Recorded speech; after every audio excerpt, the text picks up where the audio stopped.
Désormais, le prêt de documents se fait en self-service à la médiathèque Jacques Brel de Manille-les-Hameaux, qui a rouvert le 27 février après un mois de travaux. Ces travaux de modernisation s'inscrivent dans un projet global de 950 000 €, financé à 70% par l'État et la région, et qui concernera tout le réseau de médiathèques saint-quentinoises.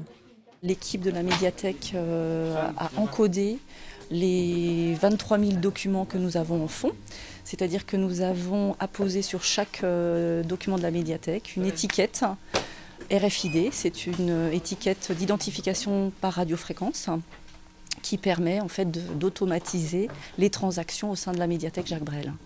Les 2500 adhérents peuvent désormais emprunter livres, CD et DVD de manière autonome. Ils tâtonnent encore sous l'œil bienveillant des médiathécaires. C'est ma première fois, donc j'ai un peu galéré pour la carte d'adhérent, mais après j'ai eu les explications de la bibliothécaire, donc ça s'est bien passé. Maintenant c'est dommage si du coup il y a moins de bibliothécaires au niveau contact. Le contact sera paradoxalement renforcé.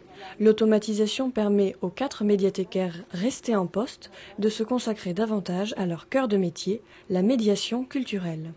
Nous sommes affranchis de tout ce qui était matérialisation, en fait, tout ce qui était transaction de documents, désantivolage des documents, pour justement pouvoir mieux renseigner, pouvoir être présent, d'accompagner, de répondre aux sollicitations des adhérents. Donc c'est l'avantage de cette automatisation. L'autre nouveauté est la mise en place d'une boîte de retour automatique 24 heures sur 24 à l'extérieur, dont le design ressemble à un distributeur de billets.